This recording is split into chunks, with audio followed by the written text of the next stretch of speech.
When I opened the nightstand drawer in my mother's room, 3 hours after she was declared dead, I found a broken rosary and a letter from my uncle saying he would be home that same night. The smell of candles and medicine still filled the room. It was then I realized that a nightmare worse than death was just beginning. My name is Josephine Marie, but everyone calls me Grandma Joe. I'm 79 years old, born and raised in Detroit, Michigan, where the winter wind cuts right through to your soul. Today I'm going to tell a story I've kept for over 60 years. A story that happened in late 1960 when I was only 18 years old and discovered that the monster doesn't live under the bed. Sometimes it carries the same blood as you and arrives with a suitcase saying it came to take care of the family. Our house was simple but cozy in the East Side neighborhood.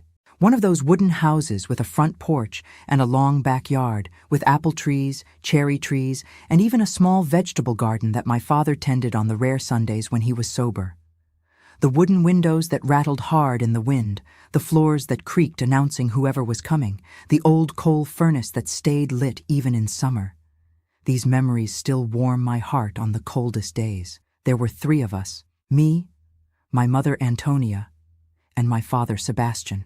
He worked at the Ford River Rouge plant, left before sunrise, and came back late at night when he came back at all. Many times he went straight to the bar after work, or, as I discovered later, to the clubs on Cass Corridor. My mother took in laundry for the wealthy families in Grosse Pointe. She woke up early, heated water in the big tub in the basement, soaped, scrubbed, rinsed, ironed. Work that consumed her hands and back, but I never heard her complain. My mother was a strong woman, one of those that life kept bending, but never broke. Short, thin, hair always pulled back in a messy bun. Hands red from soap and hot water. Her eyes, her eyes were the most beautiful green I've ever seen, like fresh apple leaves after spring rain. I inherited those eyes, the only beautiful thing I got from her. I helped as I could. Hung clothes on the line, delivered finished orders to the houses of the ladies in Palmer Woods, did housework while she washed. I also studied at night at Northeastern High School. I wanted to be a teacher. A poor girl's dream back then, a diploma, independence, a life different from my mother's. Everything changed on that day, June 22nd, 1960. It was one of those Detroit winter days that hurt your bones. Gray sky, fine sleet that wouldn't stop, that damp cold that gets into every corner of the house. My mother had been sick for several weeks. It started with a cough that wouldn't go away, then fever at night, weakness. Tuberculosis, the doctor had said weeks before. A disease that took many people away back then, especially the poor who didn't have money for proper treatment at Detroit General Hospital. That morning, I woke up to silence. Strange, because even when sick, my mother was always the first to get up, to stoke the furnace, to put water on to heat. But that day, nothing. I went to her room, the door slightly open. "Mom?" Silence. I pushed the door slowly. She was lying on her side, her back to the door, the quilt pulled up to her neck, the way she slept when she was cold. "Mom, it's time for your medicine." Nothing, not a movement. I approached and touched her shoulder. Cold, stiff, a sensation I'll never forget. "Mom?" I turned her slowly and saw what I already knew in my heart. Eyes open, glassy, staring at nothing. Mouth slightly open as if she had tried to say one last thing. Pale skin, with a coloration that was no longer hers. I didn't scream. I didn't cry. Not at that moment. I stood there, paralyzed, looking at the only person who truly loved me in this world, now gone. The neighbors helped call the doctor, the same one who had diagnosed the tuberculosis. He arrived, examined, confirmed the obvious. Death due to complications from tuberculosis, probably during the early morning hours. I signed papers, answered questions. All automatically, as if it weren't me there, as if I were watching everything from outside my body. The neighbor, Mr. Murphy from Murphy's Corner Store, managed to find my father at Tony's Tavern on Grand River. He arrived hours later, smelling of Pabst Blue Ribbon, red eyes, staggering. "What happened? What happened to Antonia?" "Your wife has passed away, Mr. Sebastian." The doctor explained with that coldness of someone who had seen too much death to be shaken. My father knelt beside the bed, more from the imbalance of drink than from pain. He cried a loud, dramatic cry, beat his chest, pulled his hair, repeated her name, a show that didn't move me. Where was he when she needed to go to the doctor? When there wasn't money for medicine? When she coughed up blood in the early morning hours? The wake was in our house, as was customary. The neighbor women washed and dressed my mother's body in the only good dress she had, a dark navy one she only wore for Sunday Mass at St. Joseph's. They lit candles, covered the mirrors, prepared strong black Maxwell House coffee and Wonder Bread with butter for whoever came to mourn. The neighborhood ladies arrived, my father's colleagues from the Rouge plant, even some clients from Grosse Pointe my mother washed for. The small house filled with people, everyone repeating the same empty phrases. The Lord works in mysterious ways. At least she's not suffering anymore. She was a godly woman. I watched everything quietly in a corner. The tears had finally come, silent, constant, like the sleet outside that gave no respite. It was mid-afternoon when I remembered her belongings. I needed to store them, organize them. That's what was done. I went to the room, opened the nightstand drawer where she kept her personal things. The black beaded rosary she prayed with every night was there, broken in half, as if someone had torn it apart with force. Strange. She took such care of that rosary from St. Alphonsus Church. And then there was that letter, a simple envelope with the thick, poorly written handwriting of my Uncle Augustus, my mother's younger brother. An uncle I barely knew who lived in Grand Rapids and rarely visited. The last time had been at Christmas, 6 months before. I opened the letter, dated 3 days earlier. Antonia, I got your message. Already arranged everything here. I'm arriving Friday night. I know Sebastian won't like it, but now it's time for family. I'm going to help take care of you and the girl. Don't worry anymore. Your brother, Augustus. Friday. It was Friday. He was coming. But my mother hadn't told me anything about calling Uncle Augustus. Why would she do this without telling me? I didn't have time to think more. The living room door opened. The sudden silence caught my attention. I heard his voice before I saw him. "Where is my sister?" The deep, authoritative voice. A voice that commanded, that didn't ask, that imposed. I put the letter in my apron pocket and returned to the living room. There he was, Uncle Augustus. Tall, strong, black hair slicked back with Brill cream, thick mustache. He wore a brown suit, carried a worn leather suitcase. The eyes, same as my mother's, same as mine, only cold. Always cold. Someone pointed to the casket. He crossed the room, ignoring the greetings, the condolences. He stopped in front of my mother's body. He stood there, looking, in silence. Then he made the sign of the cross, kissed her forehead, and turned around. That's when he saw me. Josephine.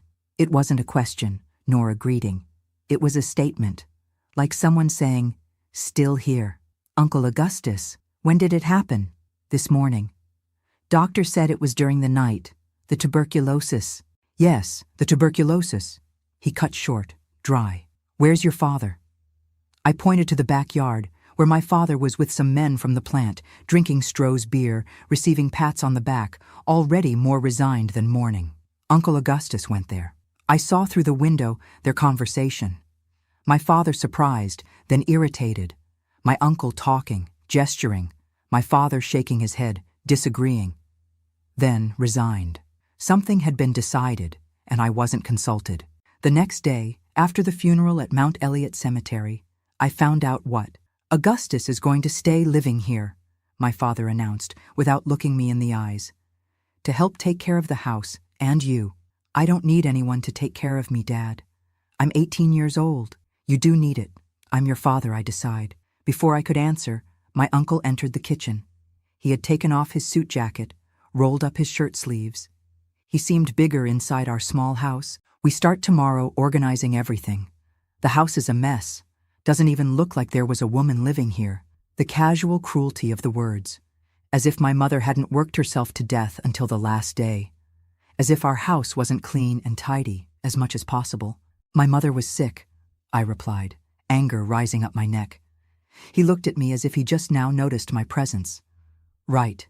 And who took care of her? By the looks of it, nobody, right? Otherwise she wouldn't have died like that." The accusation fell like a slap. I felt my face burn. The tears came back, but I didn't let them fall. I took care of her. Every day. Dad who... I didn't finish. My father got up from his chair, hand raised, ready to slap. "Watch how you talk, girl." My uncle put his hand on his shoulder, stopping him. "Leave it, Sebastian. She's nervous, lost her mother." Then he turned to me. "But learn one thing, girl. This house now has new rules. I'm not your mother to pat your head. You'll have respect or you'll have discipline. You choose." The threat hung in the air. Heavy, real.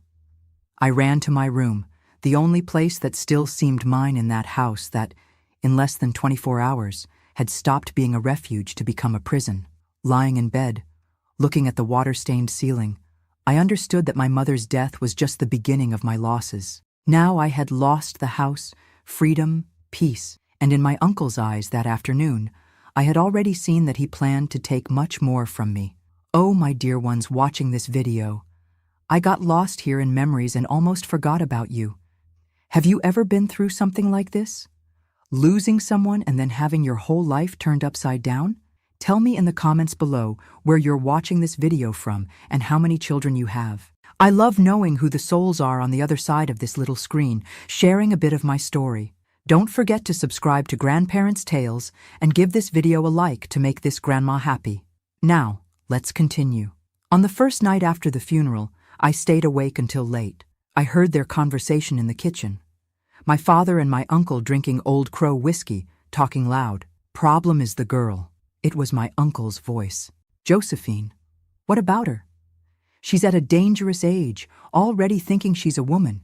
Your sister spoiled her, let her run too loose. Is that why you really came? To put her in line? I came because Antonia asked me to, before she got worse. She knew she was going to die. She knew you wouldn't be able to handle it. And the girl what? The girl is to blame. To blame for what, man? For Antonia's death, of course. If she wasn't so rebellious, so mouthy, wouldn't have given so much grief. Antonia got sick from worry about that one. I had to bite the pillow not to scream. How dare he?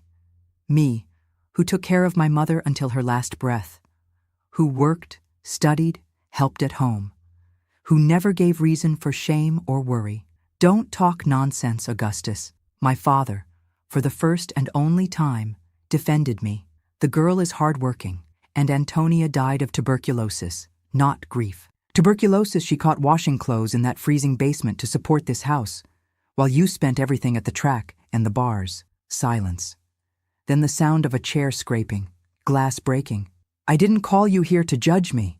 No, but I came anyway. Someone has to put order in this house. The threat hung in the air. Then I heard footsteps. Door slamming. My father leaving. Probably to Corkery's tavern, as he always did when things got difficult at home. 3 days after the funeral, I began to understand Uncle Augustus's plan. He woke me up early, pulling the blanket from my bed. "Get up. There's laundry to wash." I rubbed my eyes, confused. But today is Monday. I have classes in the afternoon and work in the morning at Woolworth's. No more classes or work. Already talked to the manager at Woolworth's and the school. Now you stay home. What? You can't do that? I can, and I did. Your father agreed. He's the one responsible, not you. You're already 18. It's more than time to learn to take care of a house properly. You'll work here, to pay for your room and board. But my father... Your father doesn't give orders anymore. I'm in charge now. And he was.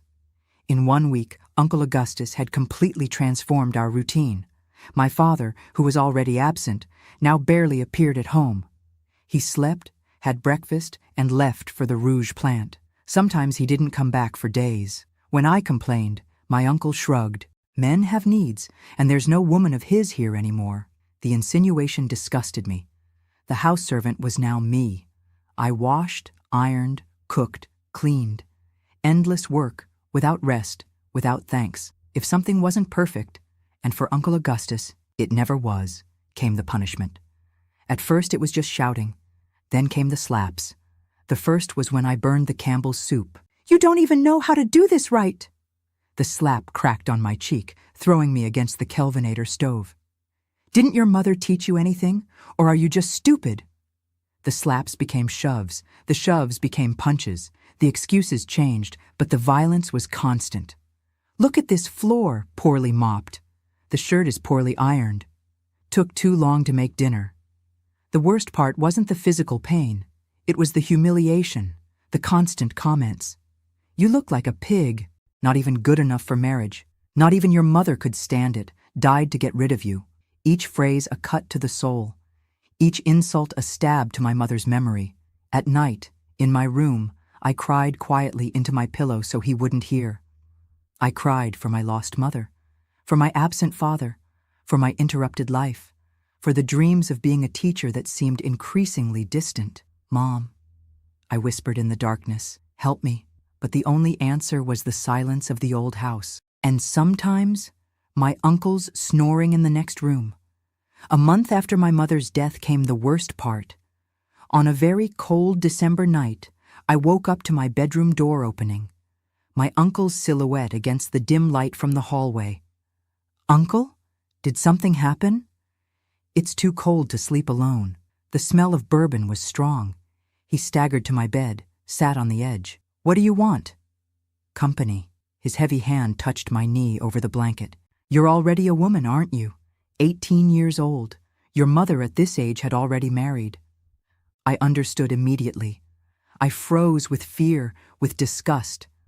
Uncle, you're not well. Go back to your room. Don't tell me what to do, girl. His hand moved up my leg. You owe me. I'm supporting you, giving you a roof. It's the least you can do. I closed my eyes, thinking quickly. I was alone in that house. My father hadn't come back for 2 days. The neighbors were too far away to hear screams. He moved closer. The smell of bourbon mixed with Lucky Strike cigarettes. It'll be nice, I promise. If you cooperate, that's when something inside me transformed. The scared girl became a cornered wild animal. In one quick movement, I grabbed the water pitcher that was on the nightstand and broke it on his head. The sound of glass breaking. Him falling backward, surprised more than hurt. Blood running down his forehead. You little bitch, he screamed, trying to get up. I'll kill you. But I was already standing, adrenaline taking over.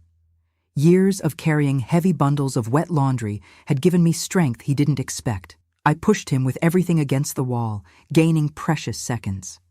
I ran. Through the hallway, through the kitchen, through the back door.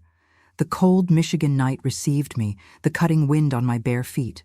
I ran through the yard, jumped the chain-link fence, crossed neighboring lots, without direction, just away, to anywhere that wasn't that house, that wasn't near him. I stopped many blocks later, my lungs burning, my feet bleeding from stones and glass shards on the icy sidewalks. I hid behind a car in the parking lot of A&P grocery store, shaking from cold and fear. What to do now? Where to go? I had no money, no close friends, no more school or work. That's when I remembered Mrs. Helen Kowalski, an old client of my mother's, who was always kind to me. She lived on the other side of the city, in the Hamtramck area, far enough away. And she always said, if you need anything, look for me, Josephine. Need anything. I never imagined it would be needing everything. I walked all night, hours and hours, hiding when I heard cars or saw the few people out in that freezing December night. I arrived at her house at dawn, exhausted, dirty, hurt. I knocked on the door with what remained of my strength. Mrs. Kowalski answered in her flannel robe, gray hair in pin curls, eyes wide when she saw me. Sweet Jesus, Josephine, what happened to you, honey? I opened my mouth to explain, but only a sob came out. I collapsed in her arms, crying like I had never cried before. The tears I had held for a whole month. The pain, the fear, the humiliation, everything overflowing at once. She took me inside, closed the door against the cold. She ran hot water in the bathtub, helped me wash like I was a small child, took care of the cuts on my feet, dressed me in clean clothes from her daughter who had married and moved to Cleveland. She made me hot cocoa and gave me Polish pierogi left over from dinner. Only then, sitting in her warm kitchen with the smell of kielbasa and coffee, could I tell everything. Mrs. Kowalski listened in silence, her eyes filling with tears, her work-worn hand holding mine tightly. Oh, sweetheart, what that monster did to you. I can't go back there. I can't. And you won't. Never again. She held my face in her hands. You stay here, for as long as you need. But what if he comes looking for me? Let him come. This house is mine. I'm a widow, but I have 3 sons who live in the neighborhood. I have neighbors who know what's what. I have the phone number of Officer Kowalski. No relation, but he's a good Polish boy who went to school with my oldest. I want to see that animal try something. The security in her voice was like a warm quilt on a winter night. For the first time since my mother's death, I felt I could breathe. Are you sure, Mrs. Kowalski? Call me Babcia Helen, honey. And yes, I'm absolutely sure. And more. Tomorrow we're going to the Hamtramck police station to report what happened, and then to Northeastern High, so you can go back to school. You're not going to stop being a teacher because of that monster. I cried again, but they were different tears now. Of relief, of gratitude, maybe even a hint of hope. That night, lying in the soft bed in Babcia Helen's spare room, looking through the window at the street lights of Hamtramck glowing through the snow, I thought of my mother. Mom, I whispered, I know it was you who guided me here, who gave me strength to run, who put Babcia Helen in my path. I felt a strange peace, as if she had heard, as if she had answered, yes, daughter, it was. And for the first time since that June morning, I slept without fear, without nightmares, without startling awake. The battle was far from over. There would be confrontations, police reports, tears, anger. My uncle wouldn't give up easily. My father would take sides, probably the wrong one. The whole neighborhood would talk. But that night, lying in that borrowed bed in Hamtramck, I was no longer just a victim. I was a survivor. And that, no one could take away from me anymore. The first days at Babcia Helen's house were like waking up from a nightmare and discovering that reality can be kind. She treated me like the daughter who had moved to Cleveland. She made me hot oatmeal for breakfast when she noticed I had spent the night crying. She put fresh carnations from the corner market in my room and left encouraging notes in Polish and English under my pillow. You are strong, Josephine. Stronger than you know. But the peace didn't last long. On the 3rd morning, the doorbell rang angrily while we were having coffee and listening to Paul Harvey on the radio. Through the kitchen window, I saw the Detroit police car, and my heart froze. Next to it, imposing as always, stood my Uncle Augustus, the cut on his forehead covered by a Band-Aid. Stay here, Babcia Helen ordered, going to answer. From the kitchen I heard everything, my uncle's gruff voice trying to sound concerned. She ran away from home, ma'am. We're desperate. Her father is beside himself with worry. Lie. My father probably hadn't even noticed my absence until Uncle Augustus told him. A minor, he continued, disturbed by her mother's death. She attacked me with a glass pitcher when I tried to stop her from leaving in the middle of the night. I had to get stitches. A minor? Babcia Helen's voice was calm but firm. Josephine is 18 years old, sir. She showed me her birth certificate. Even so, she's family responsibility. And I am her family now. Funny thing, Babcia Helen replied. Because just yesterday I was with Officer Kowalski. You know him? Good boy from the parish. Well, we filed a very detailed police report, with photos of the bruises on her back, of the finger marks on her arms, of the cuts on her feet from when she ran barefoot through the streets in December, terrified of you. Silence. I could almost feel my uncle's furious look. That's all lies. She's always been a problem child. Her own mother died of heartbreak because of her. Well, you can explain that to the judge. Officer Kowalski says cases like this are going to start being taken more seriously. Times are changing. The policeman's voice interrupted, sounding uncomfortable. I heard words like complicated situation and downtown and paperwork. Minutes later, Babcia Helen returned to the kitchen, her face serious but determined. They left, but they'll be back. We need to be ready. And they did come back. Not the same day, nor the next, but a week later, when I was already starting to relax, to believe that maybe my uncle had given up. It was Sunday morning. Babcia Helen had gone to early mass at St. Florian's, and I stayed home making pierogi for Sunday dinner. The knock on the door was different this time. Urgent, angry. I looked through the curtain and froze. My father. Alone but clearly drunk even at 9 a.m. I didn't open it. I stood still, hoping he would go away. But the pounding got louder. "Josephine! I know you're in there! Open this damn door!" His voice was slurred, probably drunk on Thunderbird wine. "I'll kick it in if you don't open up." Mrs. Kowalski from next door started peeking through her curtains. I took a deep breath and opened the door, not wanting to cause problems for Babsia Helen in the neighborhood. My father stared at me, bloodshot eyes, 3 days of stubble, reeking of cheap wine and cigarettes. "What kind of shit is this, running away from home, making up lies about my brother-in-law?" "I didn't make up anything, Dad. Your Uncle Augustus said you tried to—" He lowered his voice, suddenly aware of the neighbors watching. "Seduce him. And when he turned you down like a decent man, you attacked him and ran away." The disgust rose in my throat. The complete reversal of truth. The manipulation. "You believe that? Even knowing me, knowing how Mom raised me? I don't know what to believe anymore. Your mother dies, and you can't even stick around a month, abandoning your responsibilities. Now Augustus is talking about going back to Grand Rapids, and who's going to take care of the house, cook, do laundry?" So that was it. He wasn't worried about me. He was worried about who would be his unpaid housekeeper. "The house isn't my responsibility, Dad, and I'm not going back there while he's there." "Then don't come back ever, because he ain't leaving. It was your mother's dying wish that he take care of the family." "That's a lie. Mom would never—" "She did. And if you don't want to come back, then you're dead to me too. Dead. You hear me? Dead." He screamed this and stumbled away, leaving on the doorstep not just the smell of wine and failure, but the weight of his final rejection. Dead. To my father, I was now dead. When Babsia Helen came back from Mass, still in her good Sunday coat and hat, I told her what happened.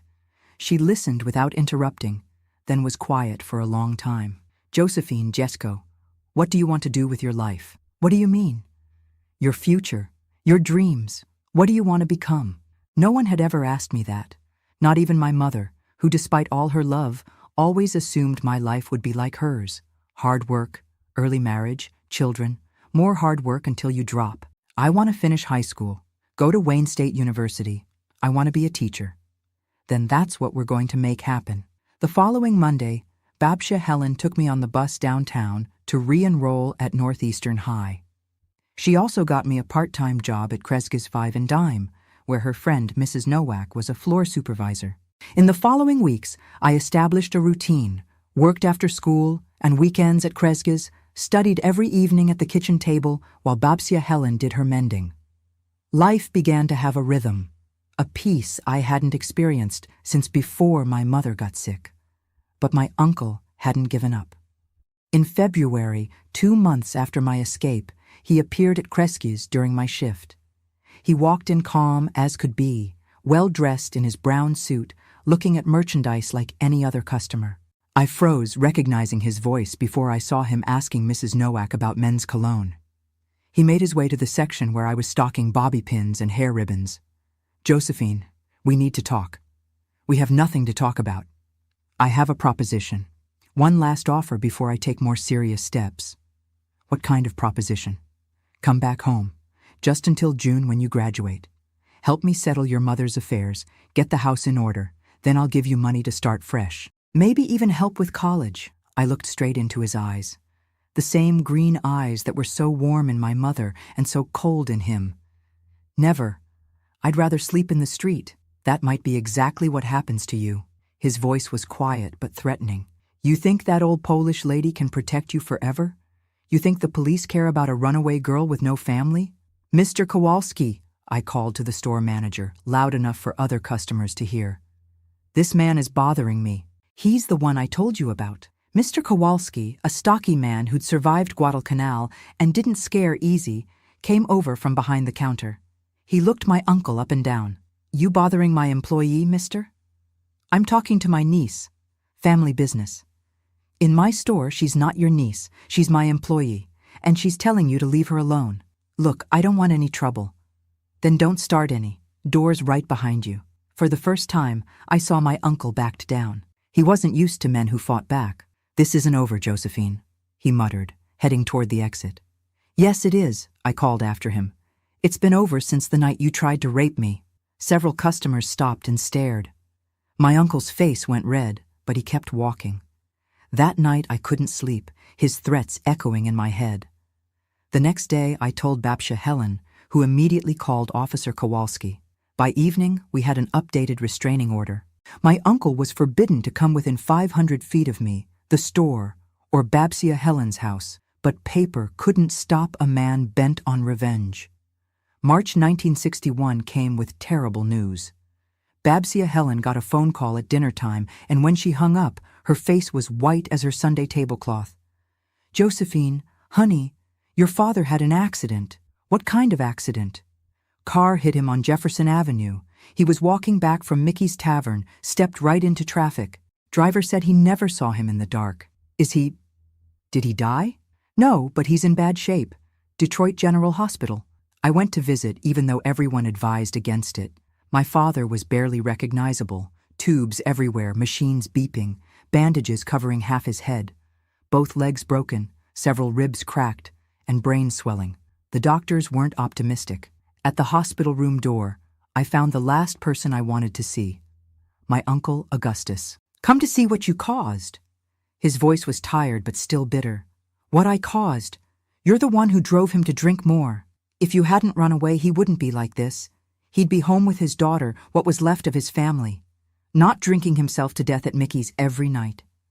Always the blame. Always my fault." "You're sick," I whispered. "You get off on hurting people, don't you? What would Mom say if she could see what you've done?" For the first time, I saw something flicker in those cold eyes. Shame? Regret? No. It was pure hatred.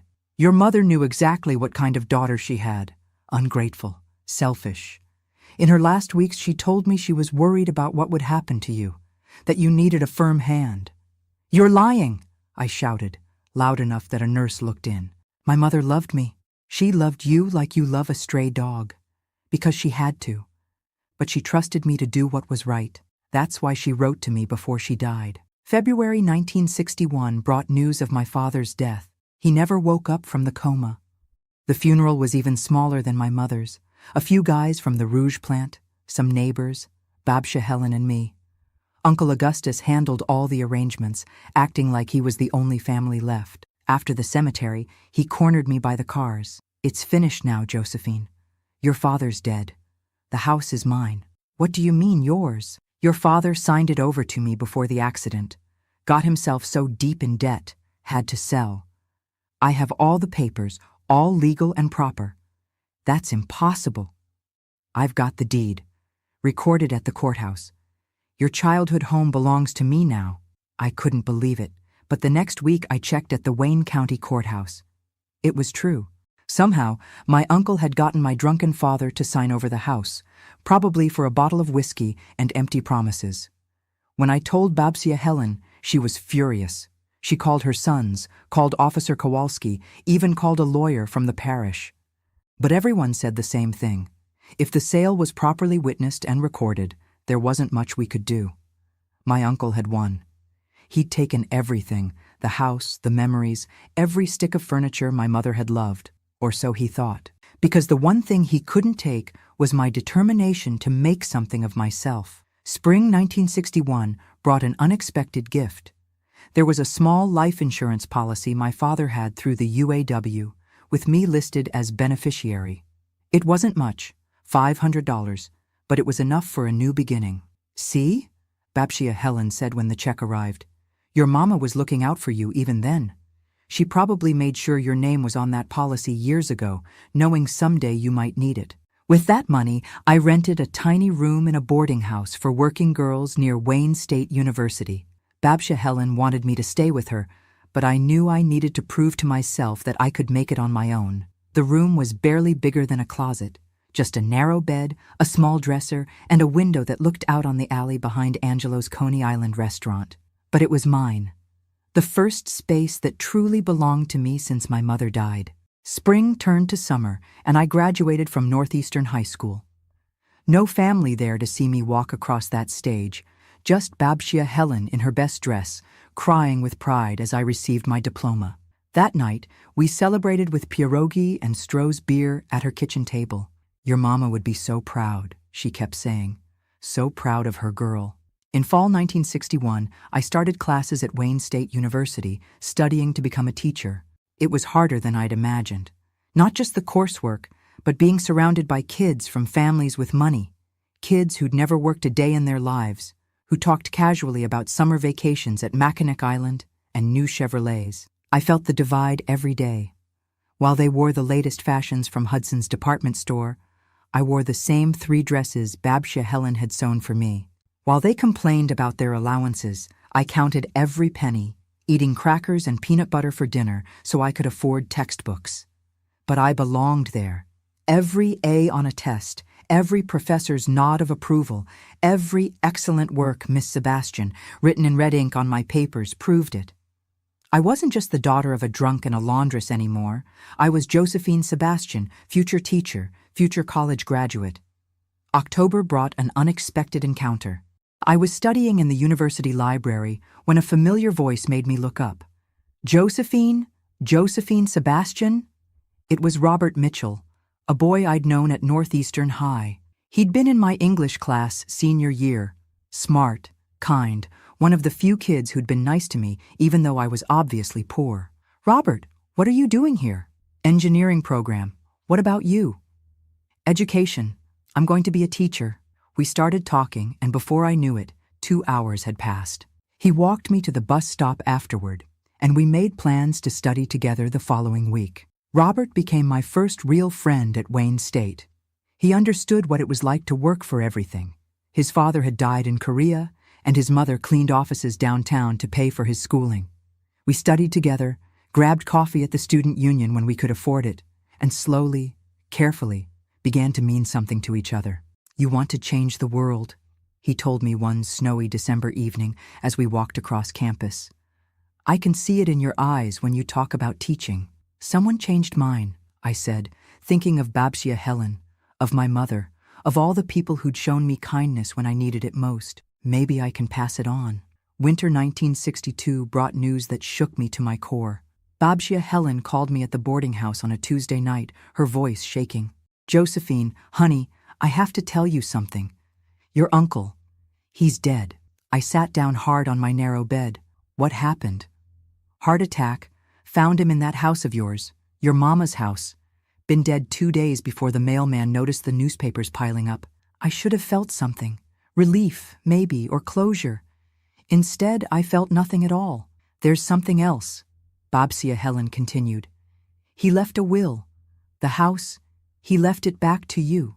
The house, the place where I'd been born, where my mother had lived and died, where I'd endured the worst months of my life. It was mine again.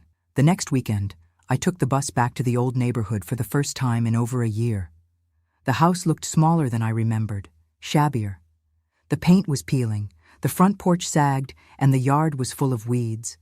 But when I unlocked the front door and stepped inside, something remarkable happened. Instead of the fear and anger I expected, I felt peace. The house remembered love, not just pain. It remembered my mother singing while she cooked, remembered her reading to me by lamplight, remembered all the ordinary moments of happiness that had happened within these walls. In the bedroom that had been my mother's, I found a small wooden box hidden behind the radiator, her jewelry box. Inside was the rosary Uncle Augustus had broken, now carefully repaired with black thread. And underneath it, a note in his handwriting. What I broke, I tried to fix. I'm sorry for what I did to you. Your mother was a saint and I failed her. The house is yours. Make it a home again. Augustus. I sat on the floor of that empty room and cried. Not from sadness or anger, but from a kind of release I'd never felt before. The circle was closing, not with forgiveness. Some things go beyond forgiveness, but with something like understanding. My uncle had been a broken man who tried to break me, but I hadn't broken. I'd bent, I'd survived, and now I was becoming something he could never have imagined, someone strong enough to transform pain into purpose. Spring 1962 brought major changes. I moved back into the house, spending my weekends painting walls and planting flowers in my mother's old garden. Robert helped me, and our friendship deepened into something more. By summer, we were talking about marriage. Not the desperate kind of marriage my mother had made, but a partnership between equals. Robert respected my dreams, supported my studies, and never once suggested I should give up teaching to become a housewife. We married in a simple ceremony at St. Alphonsus Church in August 1963, with Babcia Helen as my matron of honor, and Robert's best friend from engineering school as his best man. No family on my side except my chosen family, Babcia Helen, Officer Kowalski, and his wife, Mrs. Nowak from Kresges, and a handful of neighbors who'd known my mother. But the church was full. Half of my education classes showed up, professors included. It turned out I'd made more friends than I realized. After the ceremony, we had a reception in the parish hall, Polish sausage and wedding cake, the Polish Women's Club playing accordion music, and dancing until midnight. It wasn't fancy, but it was joyful. "Your mama's watching," Babcia Helen whispered to me during the mother-daughter dance we'd planned for her instead. "She's so happy for you, Kochani." Robert and I moved into my childhood home, but we made it ours. We painted every room, refinished the floors, planted vegetables where my father's empty beer bottles used to litter the backyard. We turned it from a place haunted by pain into a place filled with hope. In 1964, I graduated from Wayne State with my teaching degree. The ceremony was at Masonic Temple Theater downtown, and I wore my mother's pearl necklace, the only piece of jewelry she'd owned that my uncle hadn't sold. Robert, Babcia Helen, and several of my professors were in the audience when I walked across that stage. As I shook the dean's hand and received my diploma, I thought about that terrified 18-year-old girl who'd run barefoot through Detroit streets 4 years earlier. She'd made it. We'd made it. My first teaching job was at Corktown Elementary, in one of Detroit's poorest neighborhoods. 32 kids in my third-grade class, most of them from homes like the one I'd grown up in. Fathers who worked at the plants when there was work, mothers who cleaned houses or took in laundry, families doing their best with very little. I looked at those children on the first day of school and saw myself in every face. The shy ones who flinched when adults raised their voices. The angry ones who acted out because they didn't know how else to express their pain. The hungry ones who hoarded their free lunch like it might be their last meal. "My name is Mrs. Mitchell," I told them, "and I'm here because I believe every single one of you is capable of amazing things." One little girl in the front row, Maria Gonzalez, raised her hand tentatively. "Yes, Maria? My mama says teachers don't really care about kids like us." I knelt down, so I was at her eye level. "Your mama's had some bad experiences with teachers, hasn't she? Well, I'm different. I grew up in a house a lot like yours, and I'm going to prove to you that kids like us can do anything we set our minds to." And I did prove it. Over the next few years, I watched those children blossom. Marcus, who'd been written off as slow, discovered he was actually incredibly bright once someone took time to understand his learning differences. Patricia, who came to school dirty and often hungry, became one of the best readers in the class once I started keeping granola bars in my desk and helped her family connect with social services. By 1967, I was teaching 5th grade and had been asked to mentor new teachers. The civil rights movement was changing everything, including education, and there was a push to get more teachers who understood the reality of poor children's lives. I started speaking at Wayne State education classes, sharing my story. Not all of it, not the worst parts, but enough to help future teachers understand that their students weren't just names on a roster. They were children with complex lives, children who might be dealing with things no child should have to face. "The most important thing you can do," I told those student teachers, "is see each child as a whole person. Not just their test scores, not just their behavior problems, but who they really are underneath it all." 1968 brought riots to Detroit, and our neighborhood was right in the middle of it. Robert and I watched from our front porch as smoke rose from the buildings on Grand River Avenue. The city I loved was tearing itself apart, and I understood why. Too many people had been pushed too far for too long. Too many children, like the ones I taught, had grown up with no hope, no opportunities, no reason to believe things would ever get better. When school started again in the fall, I could see the trauma in my students' faces. Some had lost their homes in the fires. Others had watched their fathers get arrested or beaten by police. All of them were scared. "Who wants to talk about what happened this summer?" I asked on the first day. Every hand went up. We spent weeks processing what they'd experienced, drawing pictures, writing stories, talking through their fears. I brought in books about other times in history when people had fought for justice, helping them understand they weren't alone in their anger or their hope for something better. By November, something beautiful was happening in our classroom.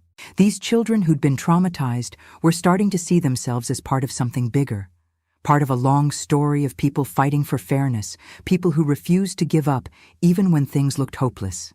"Mrs. Mitchell," 8-year-old Damon asked one day, "were you ever scared like us?" I looked at his serious little face and made a decision. "Yes, Damon. When I was about your age, some very scary things happened to me. But you know what? The scary things didn't get to decide what happened to my life. I got to decide, and so do you." 1969 brought personal joy. Robert and I welcomed our daughter, Antonia Rose Mitchell. Named after my mother, she was born on a sunny May morning and came into the world with the same green eyes that ran in our family. Holding her for the first time, I made the same promise I'd made to my students. "You get to decide what happens in your life, little one. And I'm going to make sure you know you can choose anything." The 1970s brought new challenges and opportunities. I became a principal, then a district administrator, always focusing on schools in the poorest neighborhoods. I developed programs for children who'd experienced trauma, training teachers to recognize the signs and respond with compassion rather than punishment. In 1975, I started the Antonia Sebastian Foundation, named after my mother, providing scholarships and support services for children from troubled homes who showed academic promise. Our first scholarship recipient was Maria Gonzalez, that little girl who'd questioned whether teachers really cared. She became a teacher herself, and eventually took over one of our programs. As the years went by, I kept in touch with hundreds of former students. Marcus became an engineer. Patricia became a social worker. Damon became a doctor. Not all of them made it. Some fell victim to drugs, violence, or despair. But enough succeeded to prove that where you start doesn't have to determine where you finish. In 1980, Robert and I celebrated our daughter's high school graduation. Antonia Rose was valedictorian, bound for the University of Michigan on a full scholarship to study law. As I watched her give her graduation speech about justice and equality, I thought about how far we'd all come. "Some people think success is about forgetting where you came from," she said. "But I think real success is about remembering where you came from and using that knowledge to help others rise up too." March 1965 marked the true turning point. One of the mothers didn't show up to pick up her child after class. Sebastian, a 6-year-old boy, was crying silently in the corner of the classroom while I tried to figure out what had happened. After much insistence, he told me, "The man who lives with Mama hit her. She fell on the floor and didn't get up." My blood ran cold. I asked Mrs. Teresa, the lunch lady, to stay with the remaining children and took Sebastian with me. The address was in one of the poorest parts of the neighborhood, an alley of wooden houses crammed together. We found his mother, Mrs. Jurema, sitting on the doorstep, her face swollen, dried blood at the corner of her mouth, her eyes empty like someone who had given up fighting. "Sorry I didn't come get the boy, teacher," she mumbled. I wasn't in any condition. I went home that night with the image of Mrs. Jurema burned in my mind. Throughout the early morning hours, I tossed and turned in bed, thinking about my mother, my uncle, all the Juremas in the world who didn't have a Babsia Helen to turn to. I have to do something, I decided. I can't just teach children to read and ignore the rest. The next day, I went to talk to Mrs. Patterson, now director of the project that had expanded to 3 different neighborhoods. "I want to create a support group for women," I explained. "Mothers of our students mainly. A place where they can talk about their problems, receive guidance, build a protection network." Mrs. Patterson looked at me for a long time, evaluating not the idea, but the risks. "You know that the authorities are watching any kind of popular organization, right? They could interpret this as subversive activity. We'll call it a mother's club then," I suggested. "Focused on crafts, cooking, things like that. What we do beyond that stays between us." She smiled, that smile that never quite reached her eyes since the political tensions had started. "You're smart, Josephine, and brave. But be careful. A lot of good people are disappearing for much less." April 1965, the Mothers Club officially began. 15 women at the first meeting, sitting in a circle in the schoolroom after classes. We really did start with crafts, crocheting mainly. I barely knew how to make a basic stitch, but Babsha Helen, who had become a regular volunteer, was a master. While hands worked, tongues loosened. Stories began to emerge. Mrs. Jurema wasn't an isolated case. Practically all of them had stories of violence, abuse, abandonment. The difference was, they had never talked about it before. They had never realized they weren't alone. "I thought it only happened to me," confessed one. "That I did something wrong. My mother said women have to endure," said another. "That it's part of marriage." "And where do we go if we leave home?" asked a third. "With small children, no money, no family?" It was the million-dollar question. The same one I had asked myself so many times. "We help each other," I replied simply. "Like we're doing now." May and June 1965 saw the Mothers Club grow. 30, then 40 women. Some came from other neighborhoods, having heard through friends. The crafts produced began to be sold at fairs, generating a small income that went to a common fund. "Emergency money," we explained, "for anyone who needs to leave home quickly."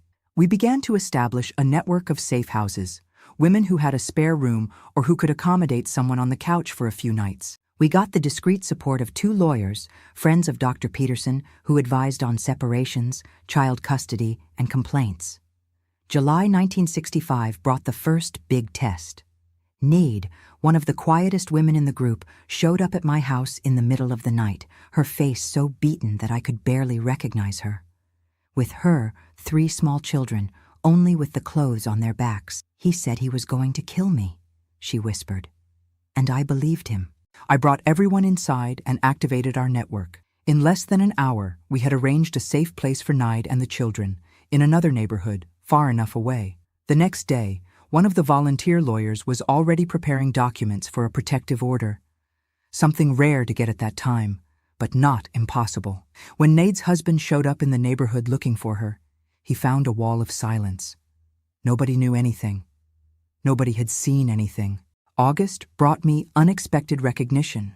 A women's magazine from Michigan published an article about our Mothers Club, highlighting the crafts and adult literacy classes we had started offering for the women. "Women Helping Women," read the headline. The article, fortunately, didn't mention anything about cases of violence or the support network we had created. It presented the project as an educational and income-generating initiative, which it also was, but only part of the story. The visibility, however, brought risks. September began with an unwanted visit. FBI agents appeared at the school wanting information about the women's group I coordinated. "It's just a craft club," I explained, showing the crocheted tablecloths, rugs, rag dolls, and literacy classes for adults. Part of the national government program, in fact. They searched the room, flipped through notebooks, looked suspiciously at the posters on the walls, children's drawings, simple phrases encouraging reading. "We received reports of subversive activities," one of them finally said. "Of meetings to badmouth the government." I kept calm, although my heart was beating irregularly. "Feel free to attend any of our meetings, Agent. They're on Tuesdays and Thursdays at 7 p.m. Bring your wife if you want. We always need more hands to finish the Christmas orders." It was a bluff, of course. If he showed up, we would actually have to have a meeting about crocheting. But something told me that a federal agent wouldn't waste his time with a group of poor women doing handicrafts. I was right. They left, still suspicious, but without proof of any subversive activity. However, the message was clear. We were being watched. "We have to be even more careful," I warned the women at the next meeting. "No political comments, nothing about talking about activities outside here. If anyone asks, it's just a craft and literacy club." October 1965 marked 1 year since I started the project in the neighborhood and brought a new dimension to our work. Antonio, that boy who reminded me so much of myself, showed up at school with a black eye. Again. "I thought your father had stopped hitting you," I commented while taking care of the injury. "And he had," he replied, his voice low. "For a while. But then he lost his job, started drinking again. The family cycle of violence, the same one that had destroyed my family. The same one I saw repeating in so many houses in the neighborhood. Antonio, why don't you bring your father to talk to me? He won't come, teacher. Says school is women's business. Tell him we have a carpentry course on Saturdays for fathers, with possibility of employment afterward. It was a lie, of course. But I knew I needed bait to attract men like Antonio's father. And do we really have it, teacher? His eyes lit up with hope. We're going to, I promised. Somehow. That night, I called an emergency meeting with Mrs. Patterson, Babsha Helen, and some other project supporters. We need to involve the men, I explained. Violence won't stop while we only work with women and children. We have to break the cycle at its source. And how do you intend to do that? Mrs. Patterson seemed skeptical.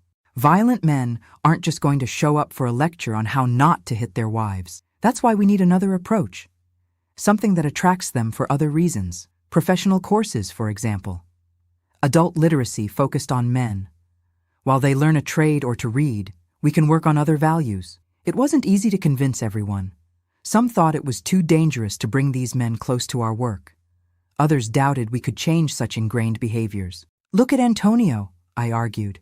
2 years ago, he was a scared boy who barely spoke. Today, he's one of the best students, confident, full of dreams. If we can transform children, why not try with adults? November brought us an unexpected ally. John, a former carpenter who had lost his right arm in a work accident, was on the waiting list for adult literacy. I can't work with wood anymore, he explained when he came to register. But I can teach. I still have all the tools. And I know there are a lot of kids out there who need to learn a trade. It was exactly what we needed. John not only knew carpentry, he had respect in the community.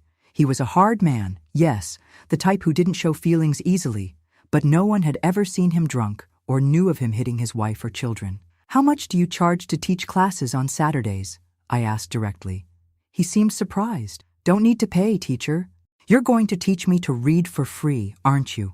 One hand washes the other. December 1965 marked the official beginning of carpentry classes. 10 men on the first Saturday, including Antonio's father. The distrust was palpable. Rough men, used to solving everything with force, now sitting on school benches, waiting for instructions. John was perfect for the role. He spoke their language, had no patience for complaints. Lost your job. Everyone here has lost something. I lost an arm. So what? Life goes on. Now pay attention, because I'm going to teach you how to measure twice before cutting. Between carpentry instructions, John would insert other lessons, almost without them noticing. Wood is like a child. If you want it to turn out right, you need patience, not force. Hit it with too much anger. You ruin the whole piece. January 1966 arrived, and with it the expansion of our work. Besides the Mothers Club and carpentry classes, we now had a youth group. Teenagers from the neighborhood who had already gone through our school and wanted to stay connected. We taught leadership, citizenship, always disguised as recreational or educational activities so as not to attract unwanted attention. And it worked. The small community we were building was beginning to show results. Women more confident and economically independent. Men finding other paths besides violence. Children growing up with the certainty that they could dream of a different future. Of course it wasn't perfect. There were relapses, dropouts, failures. Some cases were so serious that all we could do was help the woman escape, start over somewhere else. Some men were so rooted in violence that not even 100 carpentry classes would change their attitudes. But for every defeat, we had 2 victories. Small ones, sometimes almost imperceptible, but victories nonetheless. February 1966 marked another important step. Antonio, now almost 11 years old, was selected for a full scholarship at a private school in Detroit, a new program that sought talents in underserved communities. I wouldn't have made it without you, he told me when he came to share the news. Before studying here, I thought people like me couldn't dream very high. People like you can dream about anything, I replied, swallowing the lump in my throat. And besides dreaming, you can achieve it. Look at me. I grew up in a house not much different from yours, and today I'm a teacher, project director. That's why I believed. He smiled. Because you showed me it was possible. Those words stayed with me for a long time. A cycle of trauma had been broken. A cycle of possibilities had been opened. March brought me a surprise. During a Mothers Club meeting, a woman I had never seen before appeared. She was older than most, well-dressed, clearly not from the neighborhood. "Sorry to show up without warning," she introduced herself. "My name is Helena. I'm a social worker and heard about the work you're doing here." I was immediately alert. In the times we were living, any official person could represent problems. "It's just a craft club," I automatically replied. "And literacy classes." She smiled, understanding. "Don't worry, I'm not here on business, at least not officially. I'm here because I want to help. I have contacts in assistance agencies, access to resources you might not have." Still suspicious, I invited her for a private conversation after the meeting. For more than an hour, Helena told me about her work, about other initiatives similar to ours in different parts of the state, about the difficulties of doing this type of work in such repressive times. "You're doing something extraordinary here," she concluded, "but you could do even more with some structured support." "What kind of support?" "Adequate training to identify serious cases of abuse, connections with safe shelters when the situation is life-threatening, specialized legal guidance, maybe even international help." It was tempting, extremely tempting, but also risky. "How do I know I can trust you?" I asked directly. She wasn't offended by the question. On the contrary, she seemed to approve of my caution. "You don't. Just like I don't know if I can trust you. We'll have to build that trust gradually.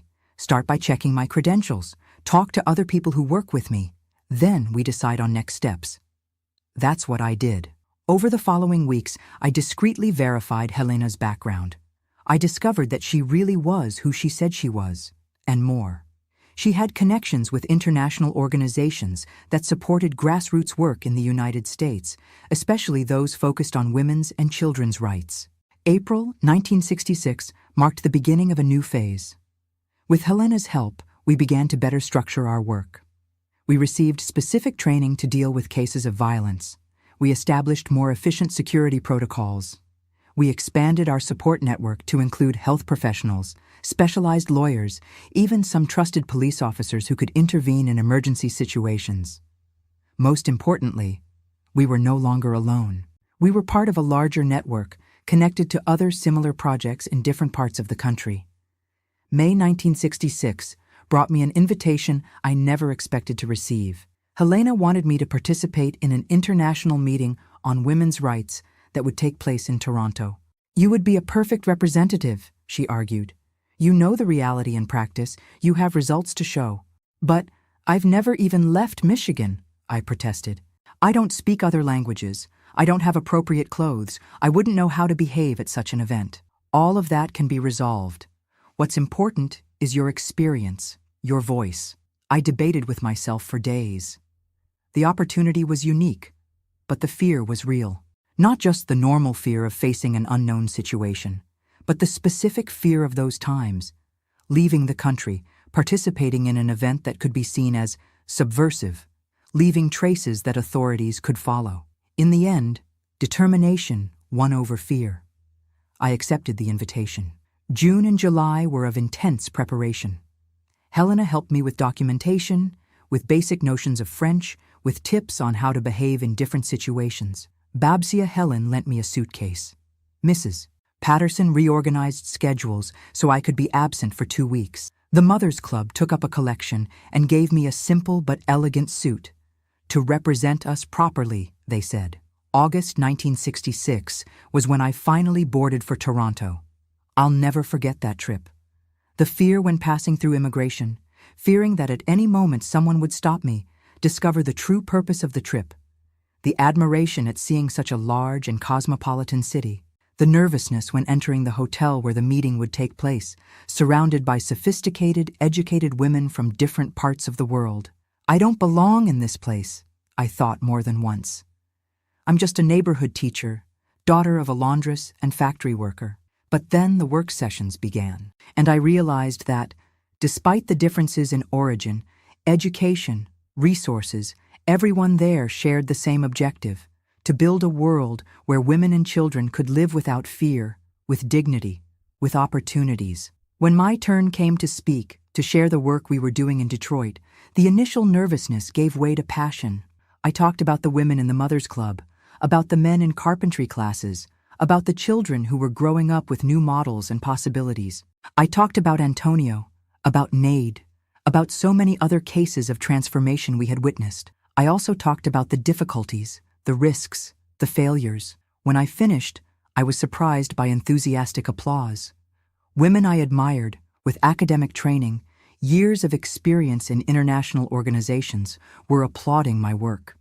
"Your project is exactly the type of initiative we need to multiply," said a UN representative.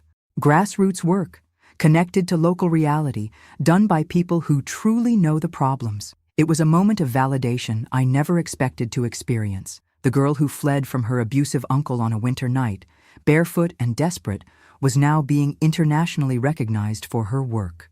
Reconstruction and Justice, A New Life After Trauma. September 1966 marked my return to Detroit, transformed by the experience in Toronto.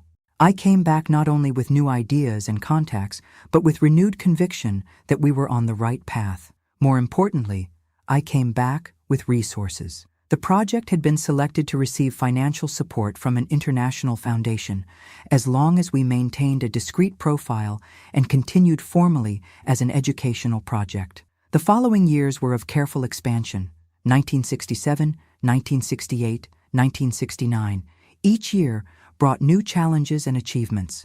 We opened new centers in other neighborhoods. We expanded activities to include professional courses for women, not just crafts. We established partnerships with schools and companies willing to give opportunities to our students. It was ant work, slow, constant, almost invisible to those looking from the outside, but transformative for those involved. 1970 marked a special moment.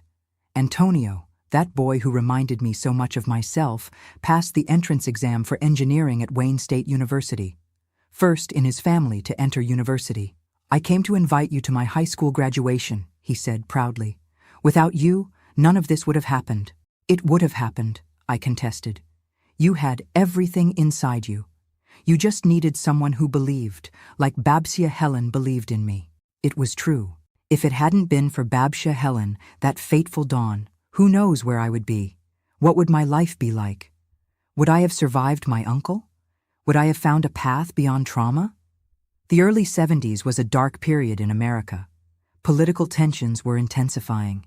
Projects like ours lived under constant threat.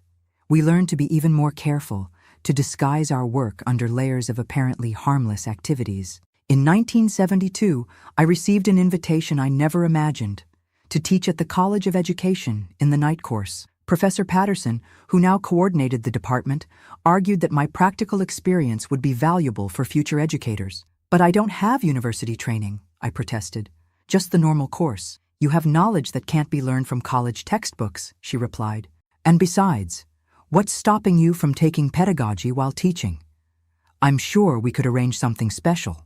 That's how, at 30 years old, I simultaneously became a university professor and undergraduate student. The poor girl from the East Side now entered through the front door of the university that once seemed an impossible dream. My first class was terrifying. The room full of students, many younger than me, all expecting to be impressed by some great pedagogical theory. "My name is Josephine Marie," I began, my voice firmer than I felt. "And I'm here to talk about education that transforms, not just minds, but lives." In the following years, I divided my time between the university and the neighborhood project, which continued to grow despite difficulties. At college, I trained new educators. In communities, I applied in practice what I taught in theory. University students began doing internships at our community centers.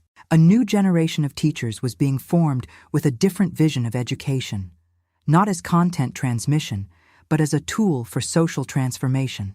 1975 was marked by a reunion I never expected. I was teaching at college when I noticed a familiar face among the older students. Carlos, my first boyfriend, who had gone to Chicago 12 years before. After class, he waited for me. "Josephine, I don't know if you remember me." Of course I remember Carlos. How could I not? He smiled, more mature, but with the same kind look as before. "I came back to Detroit 2 months ago, divorced, with 2 daughters. I'm starting life over, including studies. We had coffee that day, talked about the paths our lives had taken. He had married, built a successful career as an engineer, but the marriage hadn't worked out. And you? Did you marry? Have children? No, I replied. I think I never found time for that. Or maybe it was never my priority. It was true. Between work and communities, studies, and then teaching, romantic relationships always took a back seat. I had some boyfriends over the years, but nothing that lasted or was deep enough to make me consider marriage. Your students are your children, Carlos commented. Thousands of them over the years. That was also true. In a way, each child, teenager, or adult who went through our project took a piece of me with them, and I carried a piece of each of them. Carlos and I began to meet regularly.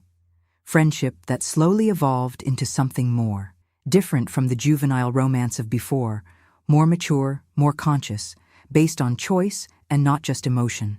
In 1976, at 34 years old, I did something I never imagined I would do. I got married. A simple ceremony at City Hall, with a celebration afterward at the neighborhood school, full of students, mothers, fathers, teachers, the entire community that had become my family. Babsha Helen, now a lady of almost 80 years, cried with emotion. Your mother would be so proud, Josephine, of everything you built, everything you are. The following years brought new challenges and joys. Carlos became an integral part of our work, using his engineering skills to improve the facilities of community schools, to teach construction to young people in the neighborhood, to design safer and more accessible housing. In 1978, at 36 years old, I experienced another transformation I never imagined. Motherhood. Our daughter Antonia, named in honor of my mother, was born on a spring morning, bringing a new type of love to my life. I never thought it would be possible to love someone like this, I confessed to Carlos as we watched our daughter sleep. It's like my heart suddenly expanded. And to think we almost didn't find each other again, he commented, holding my hand.